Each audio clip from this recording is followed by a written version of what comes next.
Welcome to Cajun Case Files. I'm your host, Britt Lavasso. Last week, you heard a man explain how he saw a boy that matched Quawan's description crawling through culverts. And you saw never-before-seen surveillance video showing who investigators believe is Quawan running through a path in a sugarcane field. Plus, you heard audio recordings that cast even more suspicion on the Irvin family. This week, we tell you investigators' final theories as to how Quawan ended up naked and dead in that ditch.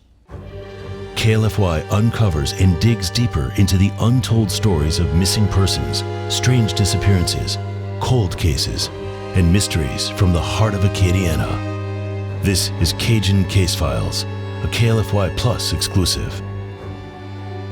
Based off the attorney's last statement, they and Quawan's family still believe the Irvins had something to do with Quawan's death by drowning. They are asking questions.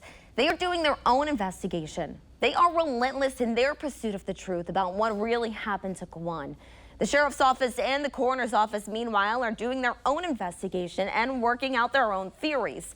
And finally, in February of 2021, another piece of the puzzle unfolds.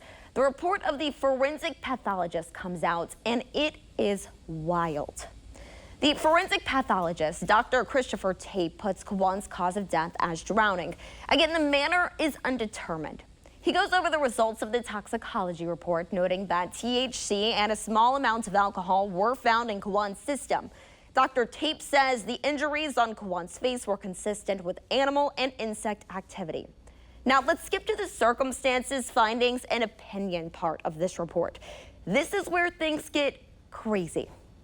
First, I'm going to read straight from the circumstances section of this report of the forensic pathologist. It says, the decedent was a 15-year-old black adolescent male who was reportedly discovered in a ditch with his body submerged in water. He was noted to have likely post-mortem animal activity around his mouth. Reportedly, he was discovered on the 3rd of November and was last known alive around the 30th of October. He was unclothed when found. Reportedly, he had been at a residence where drugs were consumed, including possible marijuana, or THC, and psilocybin mushrooms. Reportedly, after smoking a substance, the decedent passed out, and when he awoke, became combative. Reportedly, he said he was going to, quote, kill himself. Reportedly, another witness saw him crawling in culverts behind a school. According to the autopsy witnesses, he was seen on surveillance video alone near where he was eventually discovered. So the forensic pathologist has laid out all this information he was given from investigators.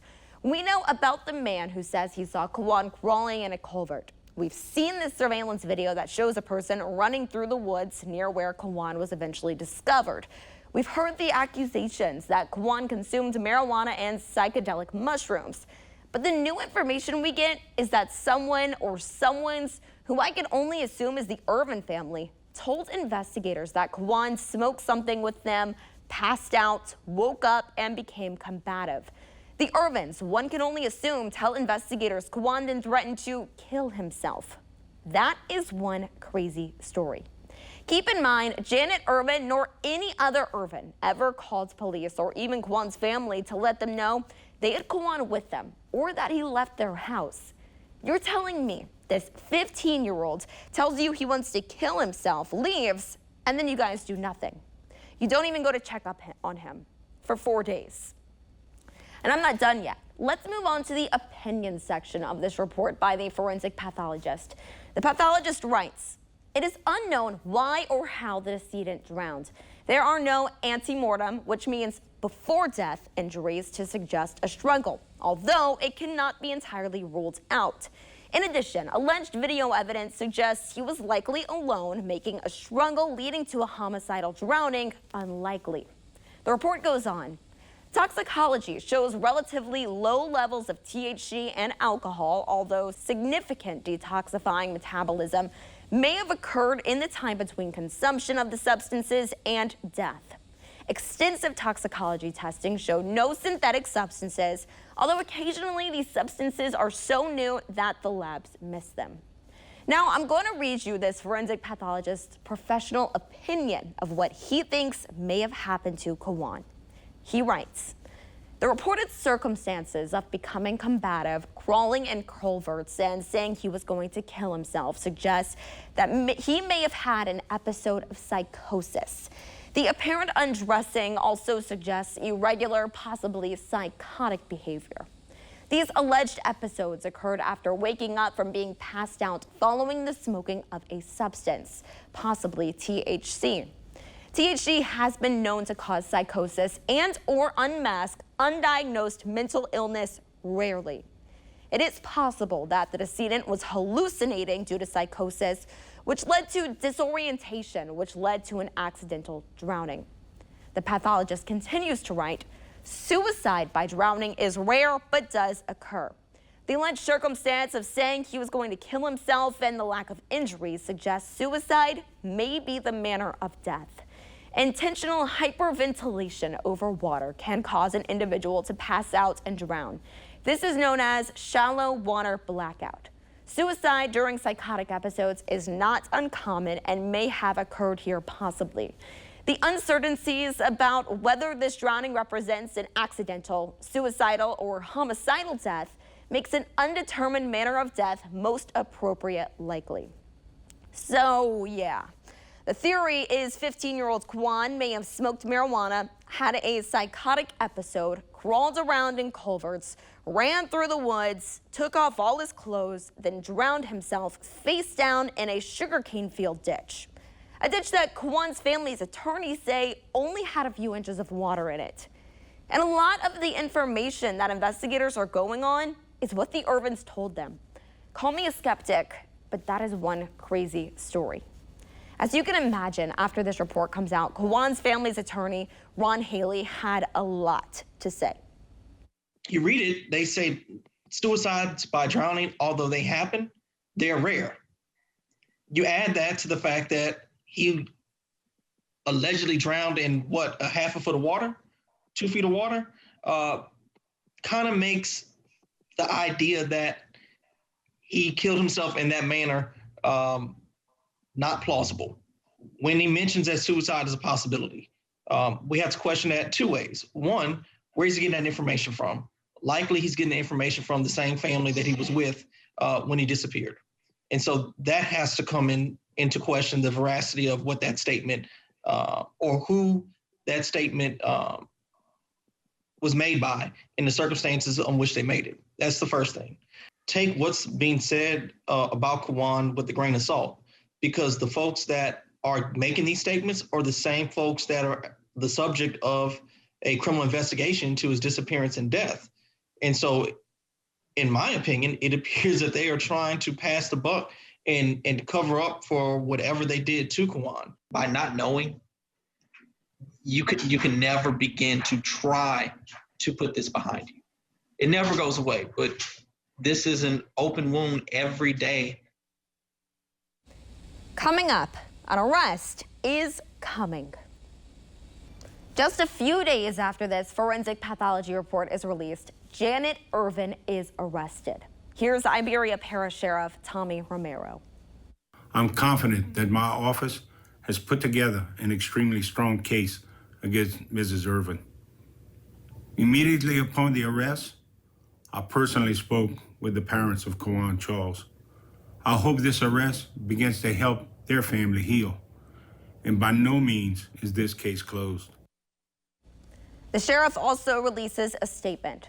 I'll read it for you now. On November 5th, 2020, Iberia Parish Sheriff's Office issued a press release regarding the death of the juvenile Quawan Charles.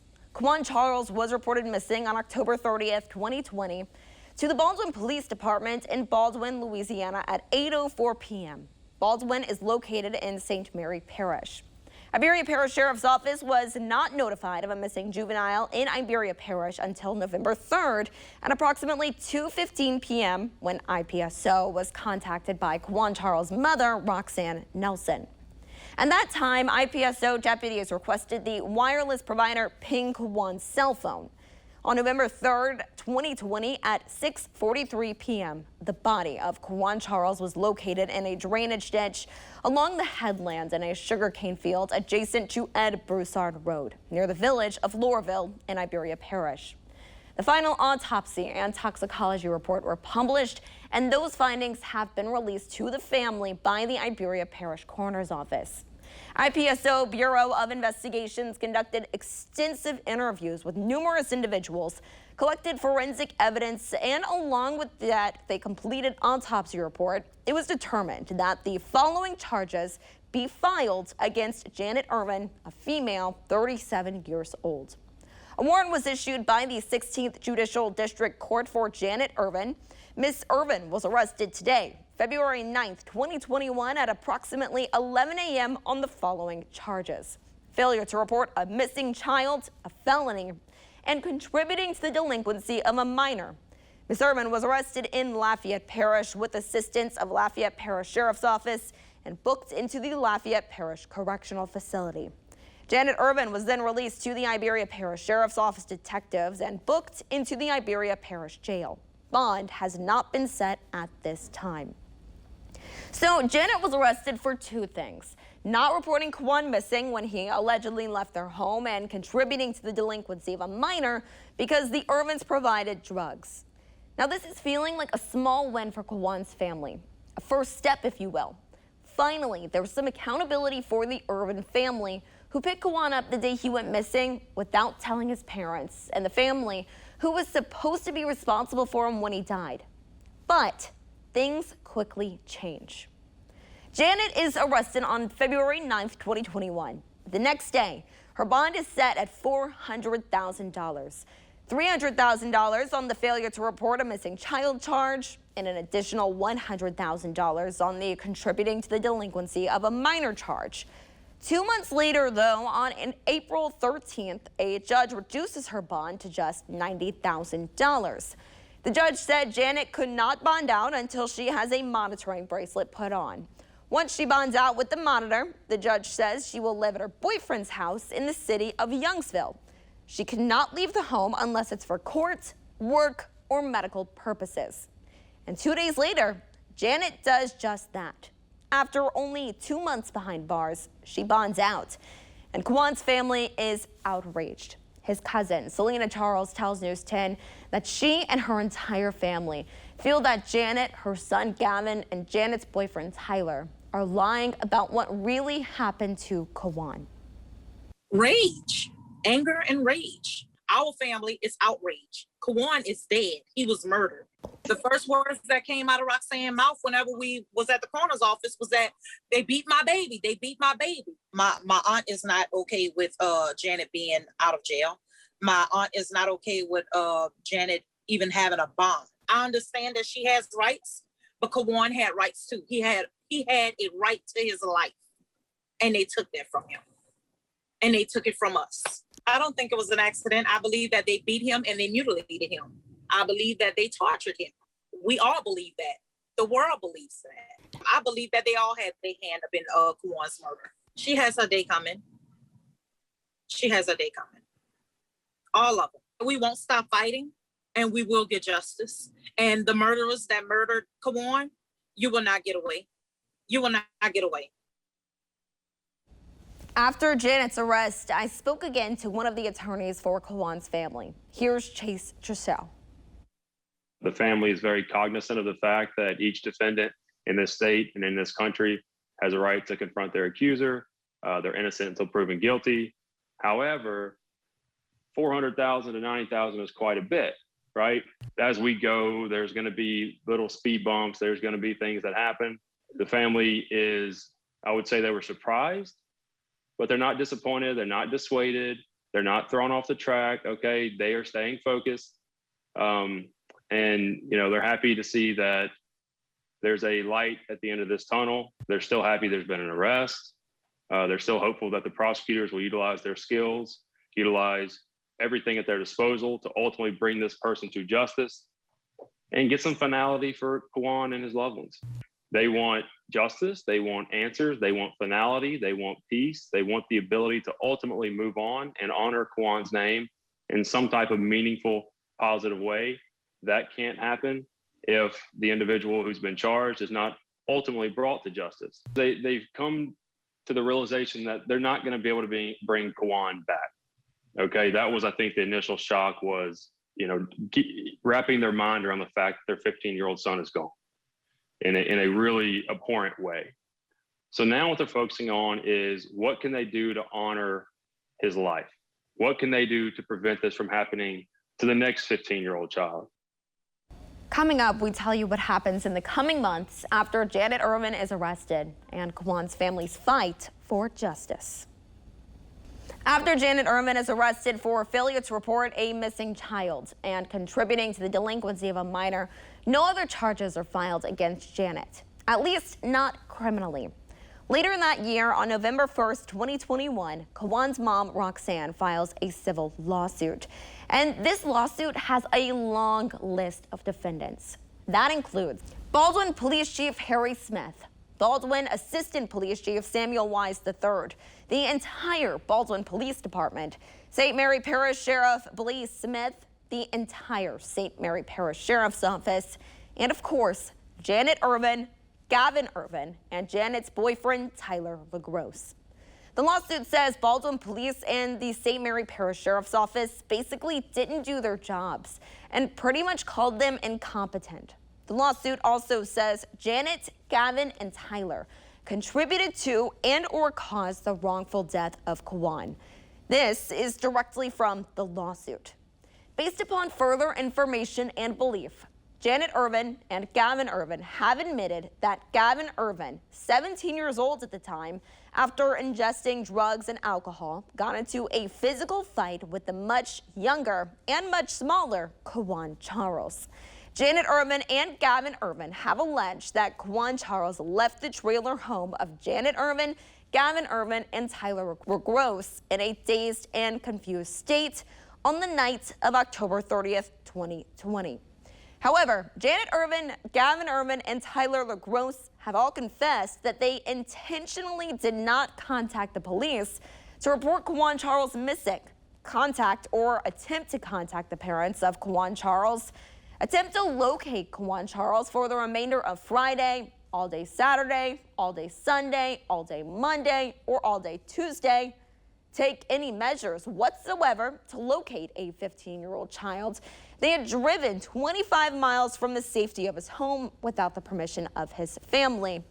And here's the big one, which I think shows you how wrong Quawan's family thinks investigators got this. The lawsuit says the acts of defendants, Janet Irvin, Gavin Irvin, and Tyler LaGrosse, contributed to and or proximately caused the injuries to and death of Quawan Charles.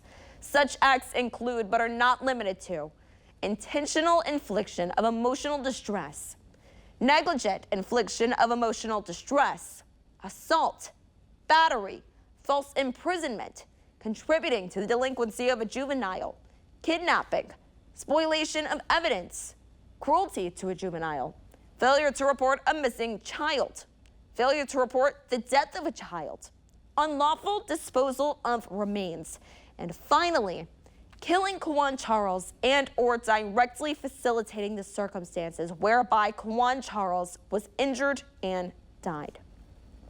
I spoke with Ron Haley, who is another attorney for Quawan Charles' family.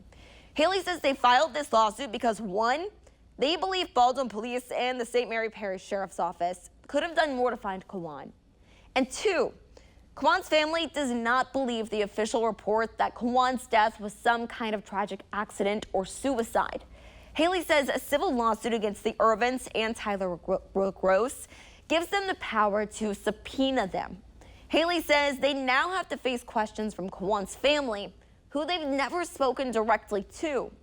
Keep in mind, the Irvins and Tyler LaGrosse have maintained their innocence in Quawan's death. Here's attorney Ron Haley. If Quawan was found, 24 to 48 hours after the missing persons report or after Baldwin police were notified that this kid was missing, potentially he would have been found alive. The toughest part about it is not having, the answers surrounding how he went missing, how he died. Yes, we have the autopsy report, but how did he get into that shallow sugarcane field? We still don't know. They don't believe that he tripped and fell over himself and drowned in that sugarcane field. Now, how he got there, where was he before? I think, all of that is open. And we know there's people out there that have the answers to the questions. And so that's, and that's what is frustrating. And that's what makes the family angry, that there are people out there that can, close the book on this and give them some closure. Yet, a year later, that's not happening. It sounds like we have to throw the kitchen sink at them to get answers, but frankly, that is what this is. Because we don't know, because they have not spoken, because they have not given any information, we have to assume every possible reasonable theory of law as we pursue justice for the Charles family, that we're still here, we're not going anywhere, and we're not going to go anywhere and stop fighting and pushing until we get the answers as to what happened to this kid. Quawan's cousin, Selena Charles, who you heard earlier, had been fighting for Quawan for more than a year. She went to every length to find answers, even hiring a private investigator. KLFY obtained several minutes of audio recordings from that private investigator, and this is their conversation with Janet Irvin. At 8:30, we're at home, and down this phone call from Jax, and he said he got a phone call from the Baldwin police. And I'm like, oh my God, that boy didn't make it home. And so I looked at my boyfriend, and I'm like, should I call him? Or it's 8:30 at night. He said, no, wait till tomorrow. If you cannot understand, Janet Irvin tells this private investigator that someone named Jack gets a phone call from Baldwin police the night of October 30th, the day they picked up Quawan, and he allegedly left the Irvins' home that afternoon. Janet says that's when she realized Quawan never made it home. I'm wondering how she expected him to get home, given he lives 30 minutes away by car. Janet also says she waits to give Baldwin police a call, but I don't think Baldwin police ever get a call from Janet. On January 25th, 2022, Quawan's family meets with the district attorney at the time, Bo Dewey. District Attorney Bo Dewey and Quawan Charles' family talked for about half an hour. They talked to him about what's next in the case. Quawan's family begs the DA for the investigation to be transferred to another agency. Here's Quawan's cousin again, Selena Charles, after her meeting with the DA.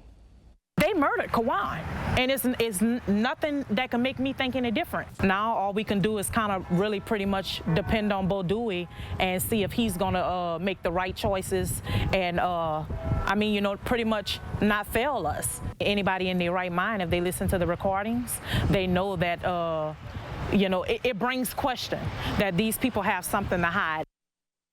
News 10 did speak with District Attorney Bo Dewey after that meeting.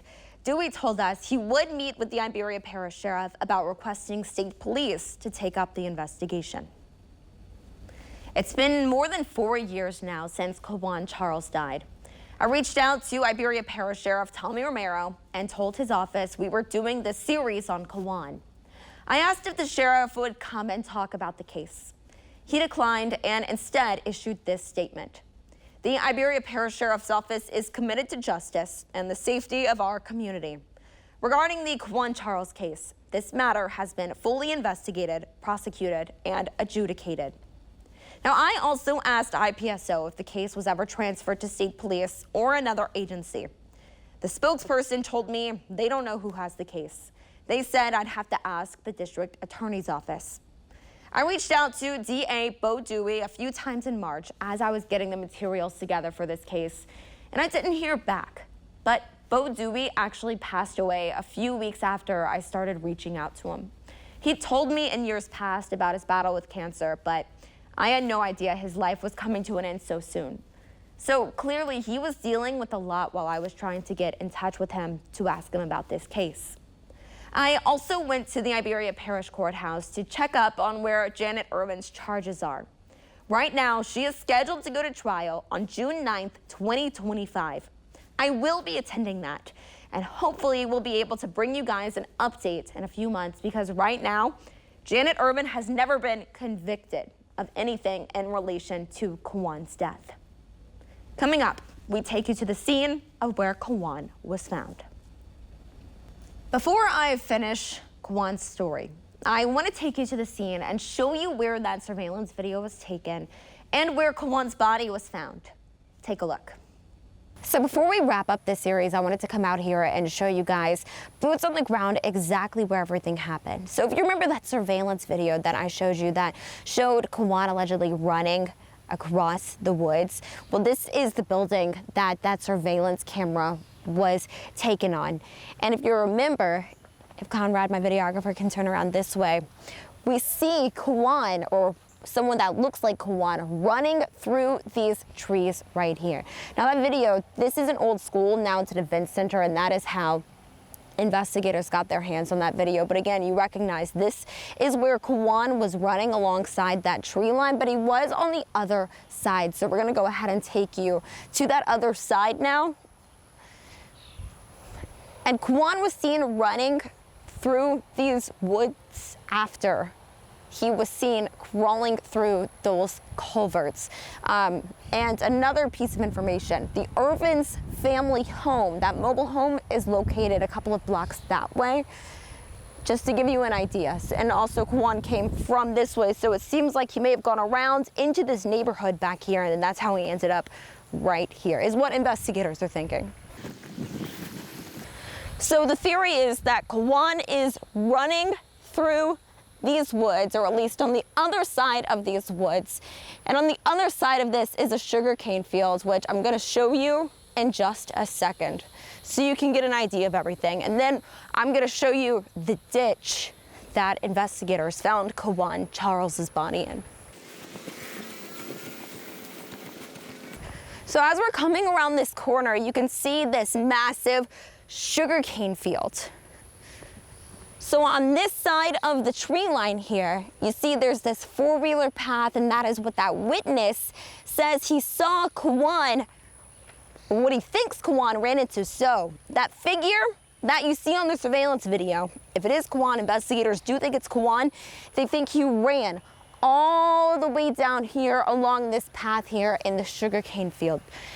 And then the theory that investigators are working with is that Quawan kept running all the way down here, and right here at this turn, that's where the ditch is. So that's what we're gonna head to next, and that is what I wanna show you. Because remember, attorneys for Quawan Charles' family say that ditch was really, really shallow. So I'm gonna get in it to show you exactly how shallow or deep it was. And another thing to keep in mind, how much water is gonna be in the ditch, it depends on how much rain you've gotten in the last couple of weeks. You can tell here the sugarcane field is really, really dry, so it looks like it hasn't rained here in a while. That's the circumstances the attorneys for Quawan Charles' family say this is what it was like when Quawan was found. They say there was only a few inches of water in that ditch. Again, we're gonna go check it out right over here.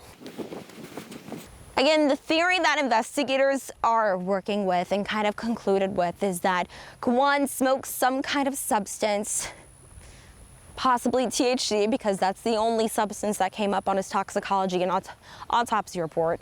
Started crawling through culverts, had some kind of psychotic break, told the Irvins he was gonna kill himself. At some point on his run over here, he takes all of his clothes off, and like that report from the forensic pathologist said, I think he may have purposefully drowned himself in this ditch coming up here. So I was actually here about 4 years ago. It's been about 4.5 years since Quawan died. None of these trees were here. This is the ditch right here. And investigators' theory, if you remember, is that Quawan may have committed suicide. He may have purposefully drowned himself. And as you're looking at this ditch, what's one thing you notice? There's no water in it. So that backs up the claims that attorneys say there was only a few inches of water, if that, when Quawan's body was found face down in this ditch. So they and Quawan's family are having a really hard time, even to this day, accepting that he drowned right here in this ditch. And looking at it, no water again here today, it raises a lot of questions. But before we round up this series, I feel like this was something really important to show you guys. But last look, I just wanted to give you guys an idea. This is where he was found, and this is where investigators believe he actually drowned. This is where investigators believe Quawan took his last breath. They don't think that he was drowned in another location and then dumped here. They believe Quawan entered this ditch unclothed while he was naked, willingly, and submerged himself face down in maybe a couple of inches of water right here and purposefully killed himself. So as me and Conrad are walking back to the car, we did find this space of the same stretch of ditch that Quawan was found in, and this area does have a little bit of water. So I wanted to get in there and show you guys, you know, how deep this can actually get. Okay, very muddy in here. Okay, so I'm in this ditch. It comes up to my ankles. This is, again, the same stretch of ditch that Quawan was found in, so I wanted to show y'all it is possible. I mean, it's a ditch. It's serving its purpose for accumulating water, but I mean, look where this is to my ankles. To my ankles. So when you think of a 15-year-old drowning in a ditch like this with this much water, again, like I said, it's not impossible, but it's pretty unbelievable. So, did investigators get it right? It's not my job to tell you what I believe. It's my job to give you all the facts of this case, and that's what I've tried to do. This is Quawan's story. Thanks for watching.